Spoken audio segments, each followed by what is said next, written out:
Good morning, everyone.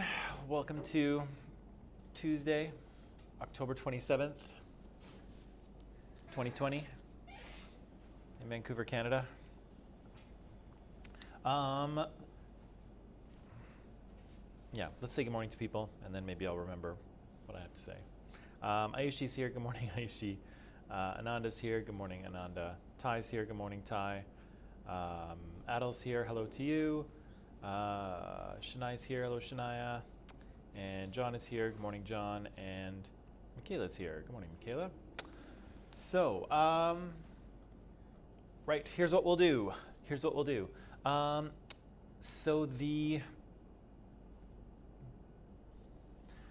No, I definitely don't want to update my streaming software right now.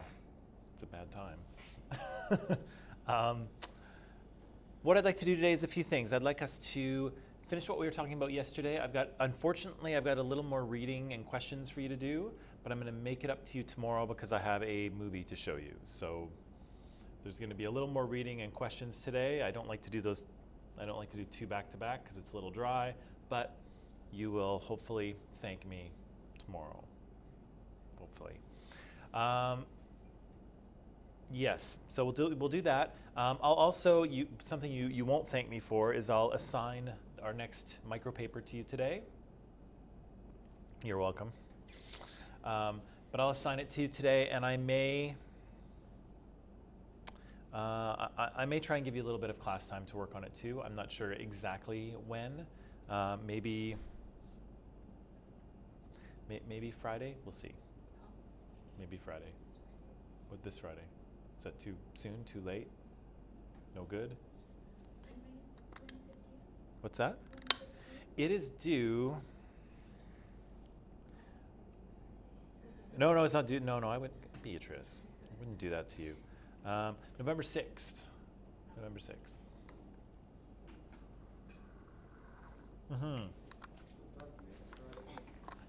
That is, yeah, that's about a week and a half. It's about a week and a half, which is, I think, about all I can give you because then I've got to mark it, I got to get back to you, and then we got to do the bigger one. So I don't want to push it too late. Let's see. Okay, let's jump in here without further delay. Okay. So yesterday I had asked you some questions, and they were questions about I guess the beginnings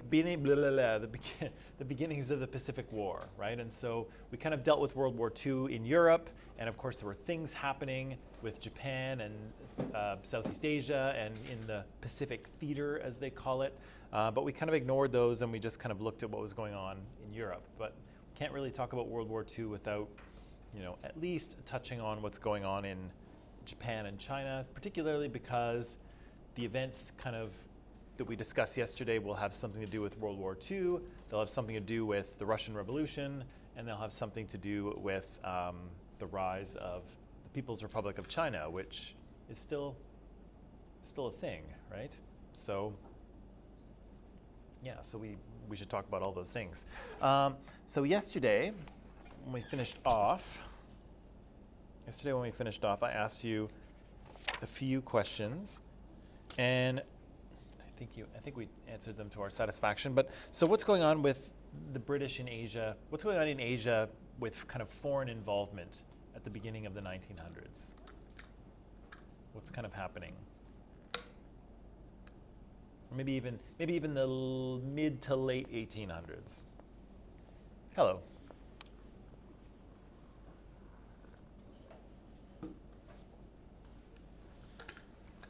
Let's start with China. What's going on with China and foreign involvement? So what happened is that at first there's a bit of a background to it. They get into some naval conflict with the British. You don't really want to mess with the Royal Navy back in the 1800s. It's a stupid mistake. It's true, right? Industrial nations have kind of military technology and firepower in order to kind of force some of these nations to do their bidding, right? China or Japan or whoever we're talking about. Right. So yeah, the British come back with their fleets. They take some ports. Before that, the British could only trade with the Chinese and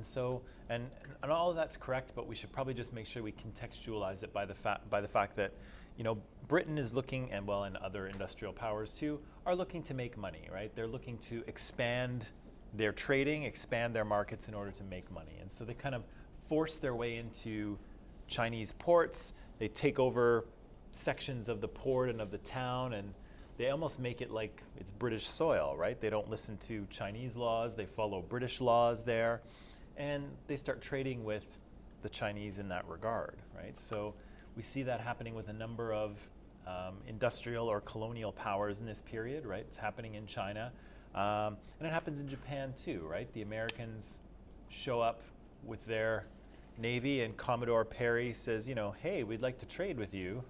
Check out my warships, right? So it's not so much an invitation to trade as it is, you know, if you don't do business with us, I'm threatening you, kind of thing, right? So,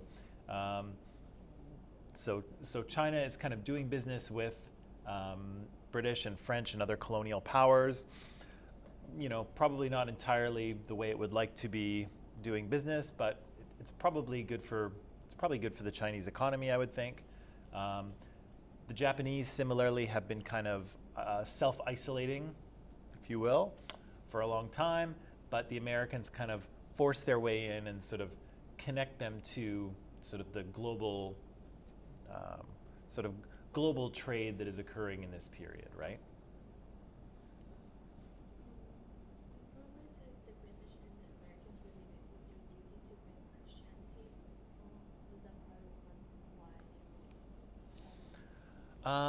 No, but I think that as a result of the British kind of starting to push their way into countries like this, missionaries use that to go in as well. So they use that as kind of a springboard to get themselves into China, into Southeast Asia, into Japan,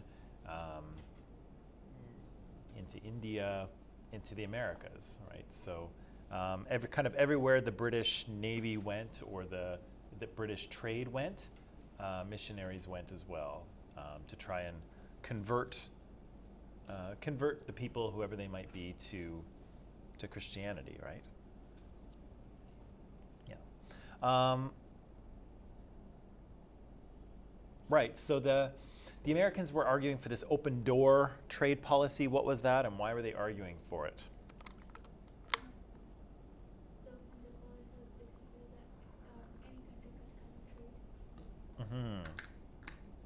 So the Americans wanted kind of an open port situation, right, where you wouldn't go in and, oh, you can't trade here because the British have control of this port. Instead, they just wanted an open port where any vessel could come in, you know, unload its stuff and sell it off, and so everybody could profit, right? But why were other countries not so keen on this? Because they already had allies. Yes, I wouldn't say allies, but I would say, you know, they'd already kind of secured that port as their own, right? So they kind of had a monopoly there, right? They were making money. They didn't have to compete with the Americans or anyone else, and so yeah, powers that were already established there didn't really want to do this, right? But understandably, if you weren't established there, this is a good deal, right? Then you can come in and trade as well. Let's see. We didn't talk about this yesterday, really. The 19th century, or maybe we did, 19th century reforms that propelled Japan into the industrial world. So we talked about the idea that the Japanese were kind of pulled into the industrial world by the Americans, who wanted to trade with them. But the Japanese kind of did some stuff on their own. What did they start to do?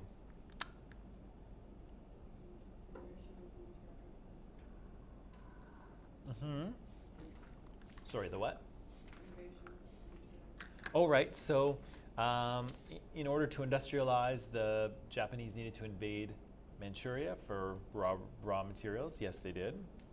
What else did they do? So before they invaded Manchuria, they had to reform their military. You know, before that, they were all just samurais running around, stabbing one another. So they bought themselves some guns, some boats. They sent out some students abroad to study. They came back. Their American masters had to leave, and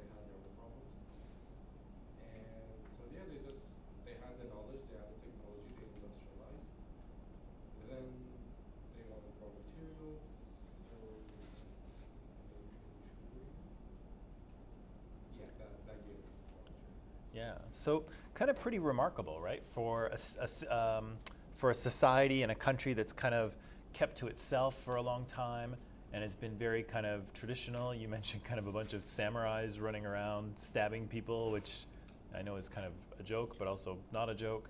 So yeah, this was a very kind of feudal, traditional society apparently, but in a pretty short time, goes through a lot of changes, right? And it enters the industrial world. It sends people abroad to learn at foreign universities, and they come back and share that knowledge with Japan. Japan starts to industrialize. They start to build a military. They invade Manchuria in order to gain more materials. And so suddenly there's kind of a new player on the stage, right? A new industrial power in Southeast Asia. And of course that's, in this period, that's Japan.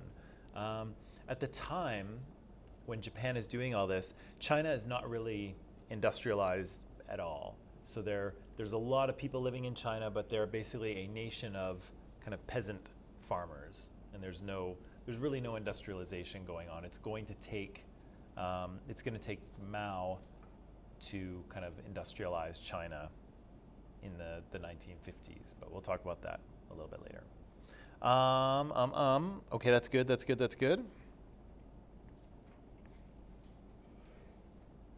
Did I ask you that one? No, I didn't. Oh, yes. And then the Japanese get involved in a little bit of a war with the Russians, right? And what are they fighting over? Some land, basically. Some land? Yeah. What kind of land?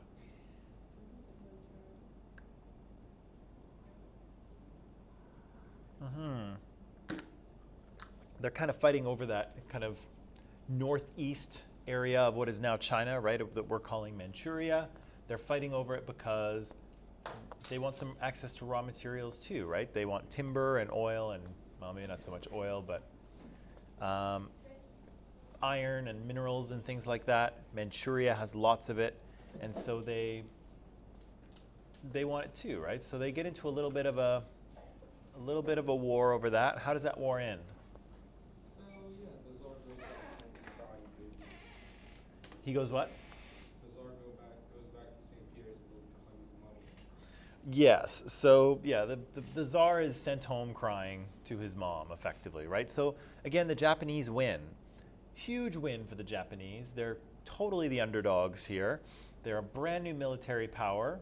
They are a tiny island nation taking on the big bad Russians, right? And yeah, shockingly they win, right? And so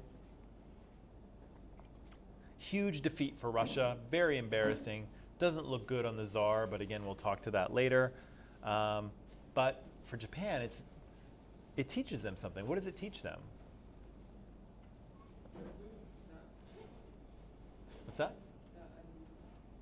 Asian country can beat the West. Yeah. So really, for the first time, an Asian country has beaten a Western country in a military conflict, right? And so the Japanese, even though this seems obvious, but the Japanese are like, oh, hey guys, we can do this, right? We can take on Western powers and win, right? And so, yeah, that gives them, a big light bulb goes on for the Japanese, right? And so they're going to continue with their program of military expansion, and they're going to get the idea that they can create a sphere of influence, right? So they might be able to have control over kind of all of the Pacific. And so that's kind of going to be their strategy leading into World War II, is that they want to establish this sphere of influence in the Pacific so that they can, control it, but also gain resources and manufacture things and sell goods. And yeah, they're going to try and create that. And that's what's going to bring them, of course, into conflict with the Americans.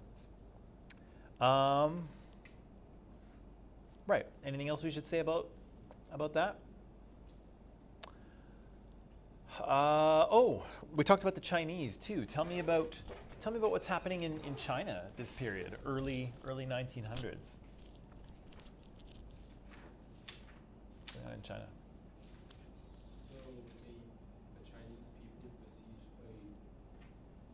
what are they called? They're looking for. Say the whole sentence. So there's this place where the foreigners are kind of like centered in. The Chinese people can seize that, then the foreign powers rolled in with their armies and kicked them over. Right. So when they talk about concessions, what does it mean? What are concessions?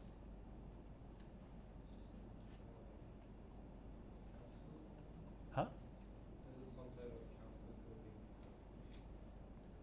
building. Did you say counselability? The building. Oh. The council. Oh.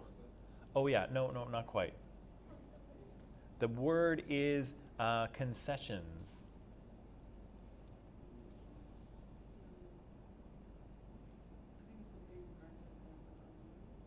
Well, it is in this case, but it's something that is granted or given, right? So when the British or the Americans come to China or Japan, and when they're trying to gain concessions, basically they're trying to get something from the Chinese, right? They're trying to get the Chinese to say, yes, set up your business enterprises here in our port, and you will be allowed to trade, and we won't tax you, and we'll leave you alone, right? So that's kind of what they're looking for. They're looking for concessions. They're looking for things that the Chinese will give them, like permission to trade in the harbor, right? And maybe a certain part of land that can be used by the British, right? So those are the concessions they want. They want permission to trade there, and they want the Chinese to give it to them, or they're going to threaten the Chinese until they give it to them. But either way, a concession is something that's given, right? So, right, so the sort of imperial powers, Britain and France and so on, are looking for concessions in China, we said, and they gain those things. Internally, what's happening in China, sort of politically speaking?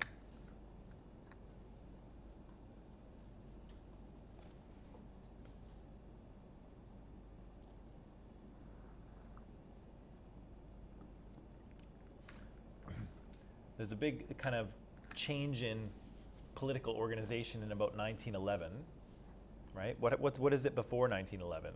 So the China before 1911 is an empire. So after that, the emperor gets overthrown, and then they would call it Imperial China. Right. So prior to, I think it's 1911. Correct me if I'm wrong. Prior to 1911, China has an Imperial Dynasty in power, right? It's so a series of Chinese emperors, and they've had these going all the way back for about 3,000 years. It's a pretty interesting history of just empire after empire, succession after succession. There's a few periods of kind of chaos, but for the most part, that dynastic imperial series of emperors leads all the way almost to the modern day, right? And so 1911, the last of the Manchu emperors are overthrown, and they work at creating some sort of new form of political organization, right? And so there's one party in particular that is popular and seems to gain power, and what are they called? The G Party?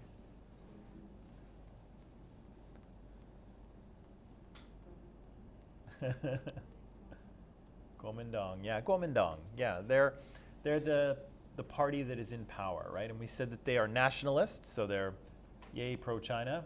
They are democratic, at least at the beginning, and so we hear about one of the founders, I don't know if he's a founder of the party or an early member, but what's his name? Sun Yat-sen or Sun Yat-sen. And so we actually have a memorial Sun Yat-sen garden over in Chinatown if you want to go check it out. But that guy is part of the original Kuomintang party, who is roughly in control of China, right? And so they're somewhat democratic, they're somewhat nationalist, they're somewhat socialist, right? And they are in the process of trying to sort of gain power and turn China into kind of a modern country rather than sort of an ancient empire as it was before. They're going to get interrupted. They're going to get interrupted by World War II.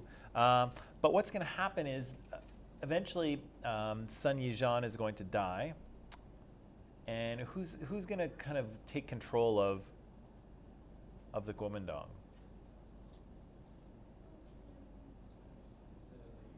It's not a lady, I don't think. Yeah, Jiang Jieshi or Chiang Kai-shek, however you want to say it.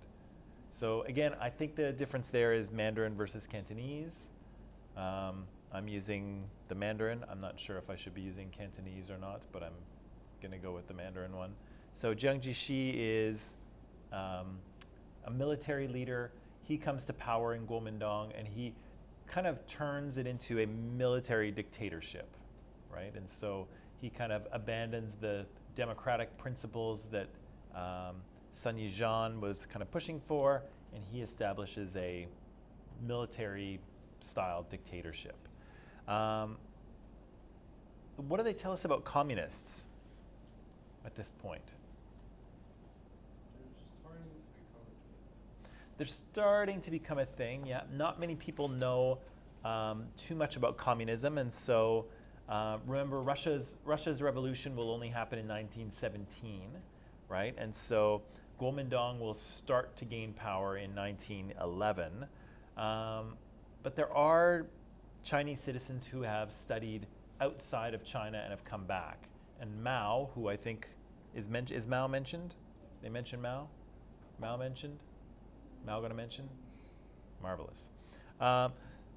So Mao is one of these guys, right, that is sent abroad. He studies, I think at a British university. I could be wrong about that.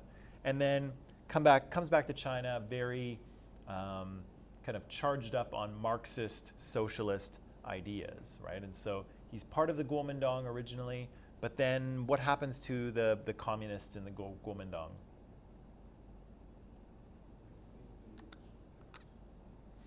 Yeah, they're kind of purged, right? So at one point, Jiang Jieshi purges the party of communists. The book mentions that he might have been given some money by rich people in order to encourage him to do this, but whatever his motivations are, he purges the party of communists. Some of them die, some of them run away to the countryside, and Mao Zedong is one of those guys who escapes and goes to hide in the countryside. Unfortunately for Jiang, because Mao will be back. Mao will be back. Yeah, so we have in China, we have an Imperial Dynasty that's eventually overthrown. We have a Kuomintang party who gains control, who are kind of nationalist, democratic, and socialist at the same time. But then once Jiang Jieshi gains power, it's more of a military dictatorship, and he purges the party of communists. But again, the communists will be back and are still there, but that's later. Okay, good so far? Good so far? Okay. So again, I'm sorry to do this to you. It's just it's a few pages, but we'll take a break partway through. There's not many questions though. But again, I'm going to make it up to you tomorrow with a movie. Remember that. When you're cursing me for the rest of this class, just remember I'm going to make it up to you. What's that? No, it's not a boring movie. I promise. There'll be no like stuffy narrator. Then in 1922, the Chinese moved into the northern frontier. Yeah, it won't be like that, I promise. Actually, that wasn't a bad accent, was it? That was good. Okay. So here's what we're going to do. We're going to take some time and start reading and start answering some questions. Online people, this isn't in Microsoft Teams yet because I forgot to do it, but I'm going to do it immediately, so it should be there in just a few minutes. In-person people, I'll let you start reading. We'll take a break. We'll talk about some of the things that we've read, and then we'll go back to reading. So again, it'll be a little bit of a slog through this, but it'll pay off tomorrow. Amanda doesn't look convinced of that, but that's okay.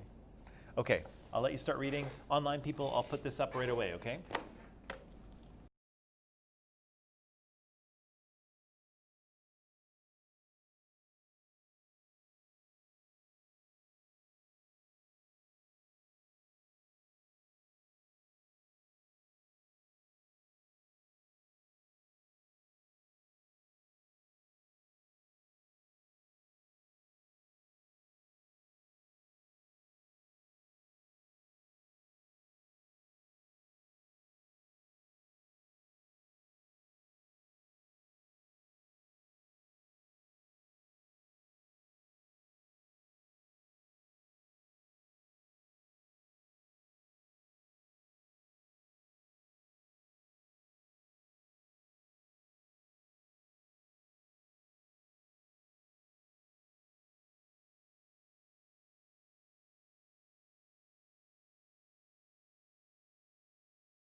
Okay, online people, the readings you need are posted on Microsoft Teams now. Sorry about that.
Boy, there's a lot of reading. Okay, let's take a let's take a little break, and then we'll come back and talk a little bit about what we've read, and then we'll keep going. Okay.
Okay, people, maybe let's take just 10 more minutes to read and then we'll talk about what we've read.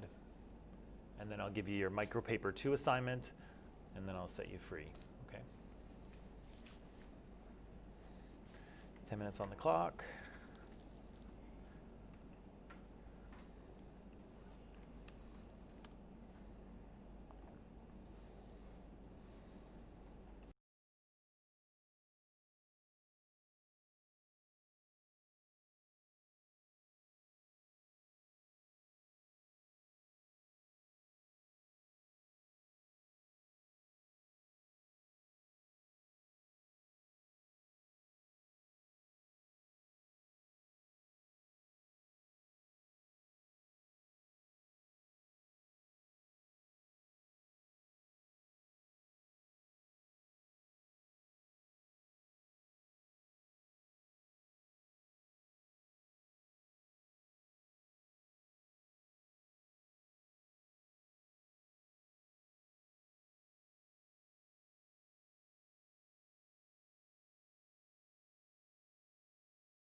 Okay, good people.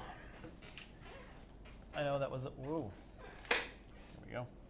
I know that was a lot of reading, and I apologize. I apologize for that. But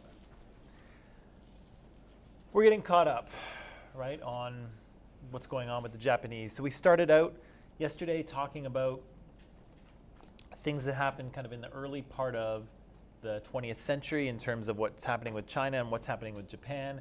And here things are kind of getting kicked into gear around 1939, 1940, right? So we're right at the point where World War II starts, and yeah, and we have a lot of things happening.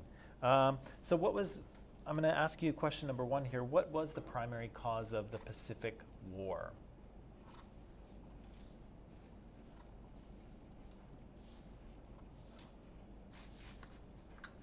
So why the Japanese attack Pearl Harbor or just the attack of Pearl Harbor? Well, the Japanese had a plan or a goal that was kind of bigger than Pearl Harbor, right? So what was why did we get kind of a conflict in the first place? What were the Japanese trying to do? They wanted to establish a sphere of influence over the Pacific, and Pearl Harbor and some islands around there would serve as outposts and enforce their sphere of influence.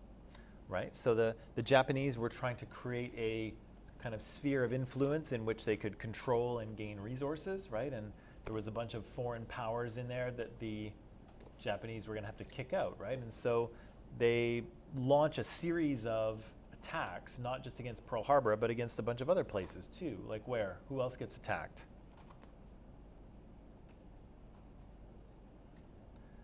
The Philippines get attacked. Singapore, Singapore gets attacked. East Dutch Indies. Yeah, East Dutch Indies. Okay. Some other places around Asia, like Southeast Asian countries. Yeah, Hong Kong. Yeah, that's right. Yep. Rangoon, which is in what country is Rangoon in? Is in Myanmar now? Burma at the time, I think.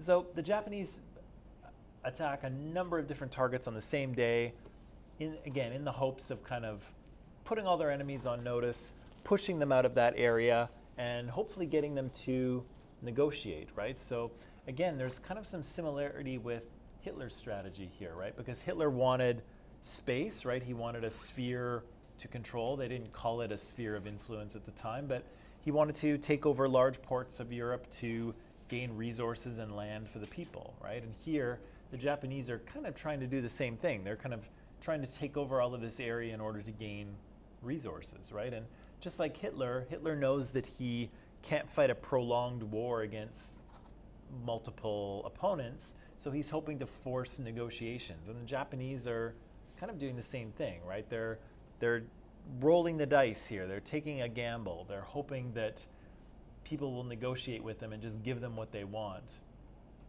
instead of fighting them. But of course, that's a wrong bet, right? So they do get fought. Right. So we have the Japanese trying to create a sphere of influence in the Pacific over which they'll have control and they'll be able to gain resources. One of the targets they attack is Pearl Harbor.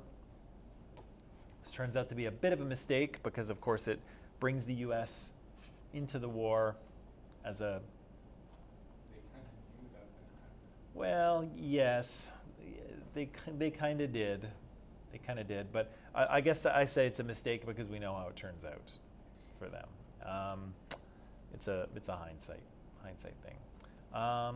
So it brings the U.S. into the war. And so what kind of happens? What happens for the next few years? So we have all these attacks that happen almost on the same day or in the same period of time.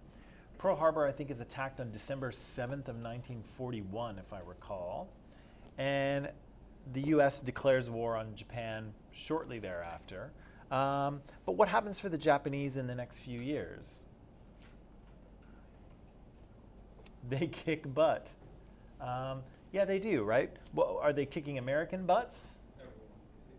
What's that? They're just walking around, saying things and kicking. Yeah, they kind of have a few years of success after success, right? And part of this has to do with some of the nations that they're taking over are not particularly well armed, right? The other part of this is that are the Americans actively attacking the Japanese at this point? The Americans had the policy of third first, so they're basically concentrating on Europe and maintaining a defensive posture on this. Right. So the Allies saw Hitler and the Nazis as the more dangerous opponent. They're focusing their efforts and their materials on Western Europe, and basically Japan and the Pacific is on pause, right? So they've declared war on Japan, but they just kind of try to defend their territory, and they just let the Japanese do what they're going to do, and then once they're finished with the Nazis, then they'll move over, which is of course exactly what they do, right? So what happens at the Battle of Midway? Why would anyone want this island? Like where? Look at the map. So they wanted the island because that happened after an air raid on Tokyo. They wanted to take that island so they could send out reconnaissance planes far on towards the American shore, so they could see if anything is coming. Basically, it would serve as a forward outpost. Right.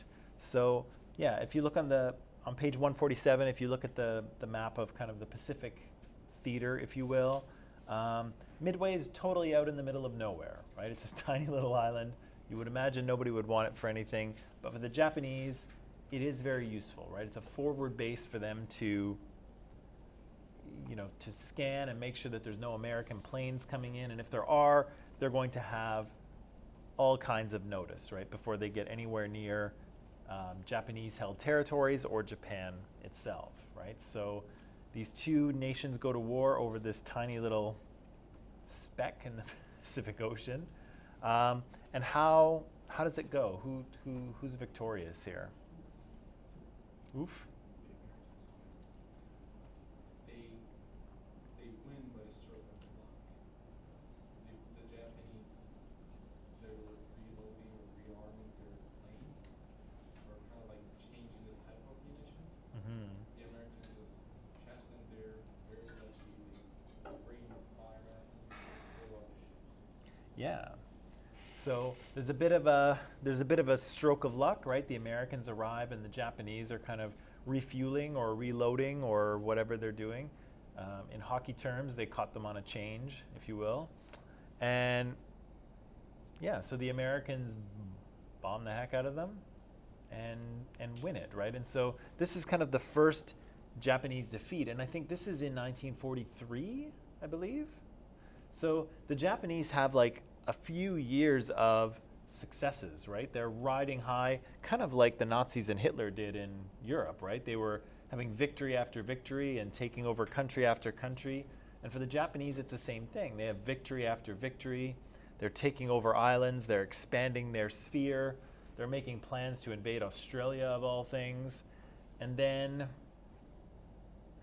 there's the Battle of Midway, right? Which, of course, the Americans are able to be successful. And for the Americans, it serves as another base of operations as well, right? Because the Americans are going to, they're going to island hop, right? So they're just going to try and take over one island at a time as they make their way to Japan, right? And so this is kind of their plan, and you can see them do it, right? If you look on page 147, you can see them move from Hawaii, and then they go into Marshall Islands, and then Mariana Islands, and then they're in Guam, and then they conquer Philippines, and then they go to Iwo Jima, and then Okinawa.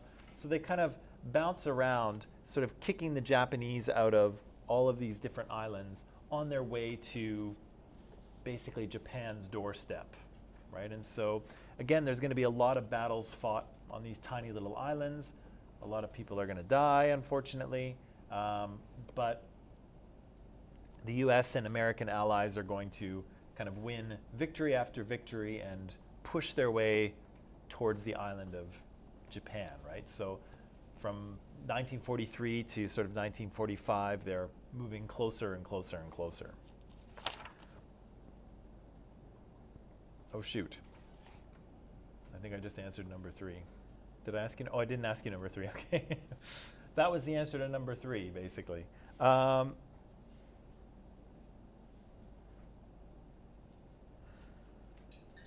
didn't ask you number 4 either, but can I ask it to you just verbally? What was the strategy for using air weapons and making incendiary raids on Japan, and what was the result? What's an incendiary raid? Yeah, incendiary things that are incendiary are they burn, they're fire, right? So what's the strategy here of using these types of weapons? What's that? Terrorize the people in the hopes of? Basically what the Nazis did to the British. Right, and the British did to German towns as well, right? So we see this, again, we see this kind of, the presence of this kind of total war situation where it's not just armies fighting, civilians are involved as well, right? Regular people are targets. And so, again, the British were targets for the Nazis, German citizens were targets for the Allies, and here we see again the Americans are going to make Japanese citizens the targets, right? So they're going to drop these, they're going to firebomb these cities until they burn and the people cry out, no, no, no more, we surrender. So did they mention the bat bombs? The what bombs? Bats. The bat bombs? Yeah, they would tie bombs to some bats and then just let them go. The bats go land at different random places anywhere. And then the bombs have timers for people. I don't know anything about bat bombs. Yeah, they're actually banned. They're banned? Yeah, The bat bombs are banned? Yeah, because they're bats, you can't control them. You No. just give them the bomb and release them. They go land wherever and they kill them. Okay, I know nothing about banned bat bombs. I'm sorry. There's a lot of alliteration today, isn't there? Okay, banned bat bombs. Beautiful. No, the ban thing was that they got banned, so you Yeah. can't use it. Right, right. But before, the bat bombs were not banned. But Now they're banned. gotcha, Like chemical weapons. gotcha. Not to mention the poor bats, right? They have no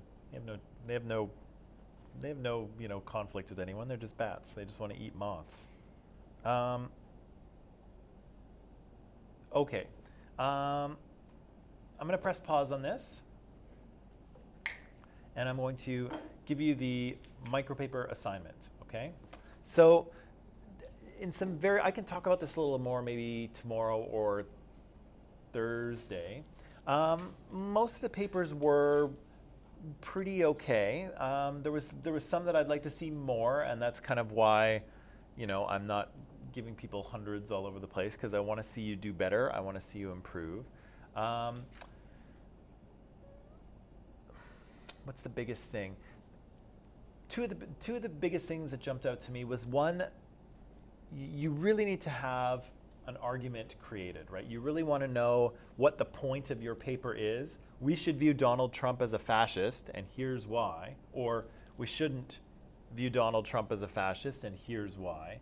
And you want to use those here's why, you want to use those premises to construct your paragraphs, right? So if one reason we shouldn't view Donald Trump as a fascist because he hasn't locked up his opponents, even though he's created a chant about it, so if that's a reason, then that's what one paragraph should be about, right? And so you should say Donald Trump should not be viewed as a fascist because he's never locked up any of his opponents, right? And then you can use stuff from your sources, from your articles to say, I don't know, both Mussolini and Hitler imprisoned or murdered all of their opponents after coming to power, and clearly we can see that Trump hasn't done that. And then you'll probably have a little citation, right? A little author's name in brackets where you say, that's where I got this thing, right? And so that's kind of what you want to do, is structure your paper that way and have have a clear thesis statement where you say, at the end of your introduction, where you say, we should view Donald Trump as a fascist, or we shouldn't. And we shouldn't view him as a fascist because of this and this and this. Right? That's what you want to clearly state at the beginning. Don't leave the reader in suspense. Don't keep it till the end and surprise them. I know that's how a good story works, right? That's how a good fictional story works, but it's not how a good research paper works. Research tells you, they tell you who the murderer is at the beginning, right? And then they convince you again at the end, but there's no suspense. The MLA citations were kind of hit or miss, but don't forget they have to be there and they have to be in MLA format. Some of you did a good job with that. Some of you had the format exact or almost exact. Some of you need to look it up, but I noticed that. The only other thing maybe I'll say about it is if you're referring to someone else's conclusion or evidence from another article, you might be tempted to say, you know, in Ahmad's article called blah, blah, blah, blah, blah, he says this. He says that Donald Trump is a fascist because of his mindset, okay? Now, somebody might have written a sentence like that, but you don't need to do that first part. You can just say, you know, we could see, or some see, Donald Trump as a fascist because of his mindset, bracket Ahmad, 2020 or 2020 or whatever, right? So you don't have to explain where it comes from in the sentence, but that little brackets with the author's name at the end says that's the hashtag, right? Or that's where you tag that person and say this comes from that person. They said that Donald Trump can't be a fascist because of his mindset, or can be a fascist because of his mindset, and here's where I got it from. Tag it. Okay? Okay, so maybe without further ado, because we've got 8 minutes left, I will put this into Microsoft Teams right away, but I'll just throw it up on the screen here so that you can see it. There it is. Okay, good. So everything is basically the same as last time. I didn't really change anything. The only thing I changed was, of course, the question. And so in this case, I'd like you to write a short paper on that answers a question with you make an argument, answer the question, should we view the bombing of Hiroshima and Nagasaki in Japan at the end of World War II, which we'll read about, or we were just about to read about, as an ethical choice? Sorry, typo. Luckily I can fix that. There we go. Should we view that as an ethical choice, okay? So I'm gonna ask you to, in creating this, I'm gonna ask you to find maybe 2 or 3 articles to provide you with some supporting evidence or supporting arguments. Yeah, and answer that question, make an argument. And there's an argument to be made on either side, okay? So you might jump to say, no, that's awful, or yes, it was, but there's an argument on either side that you could make, right? So this is a question you could answer in a couple different ways. Could you explain what ethical choice is? What is? Ethical choice. An ethical choice? What are ethics? Morals, values, things that you believe to be a correct way of acting, or a moral way of acting, a way that you can kind of, things that are ethical are things that are right for logical reasons, I guess you could say. We could talk about that a little more if you'd like as well, just a little bit more about what ethics are. But yeah, was this a morally, ethically, in terms of values, was this a good choice for the Americans to make? Because again, as you might know, or as we will read tomorrow, maybe, this was a choice that came down to the American president. And so I think it's, gosh, is it Truman? I think it's Truman. Harry Truman. The atomic bomb has just been invented. The army is kind of making plans to invade Japan. And the scientists from the Manhattan Project who developed the bomb whisper in Harry Truman's ear, President Truman's ear, Mr. President, we have a new weapon you might want to know about, right? And so now Harry Truman has to make this decision. Are we going to invade the island of Japan to end this war, or are we going to use this new, horrible, destructive weapon, right? And of course, we all know the choice he makes, but he had to make this choice, right? A human being had to make this choice. So, yeah, this is what the question I would like you to answer. Should we view these bombings as an ethical, moral choice aligned with values? Was it a good choice, or was it a bad one? Was this a good thing to do or a bad thing to do? Okay. Same length, same citation format, and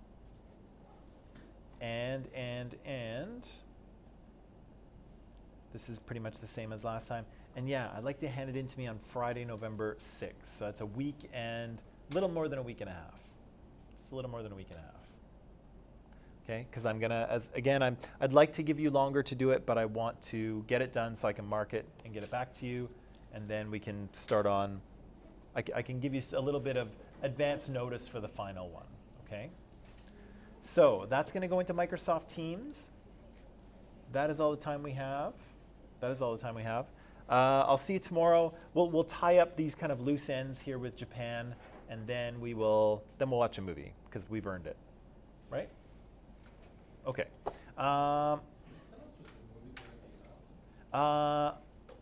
It's a surprise. I'll surprise you. Okay. Bye, everyone.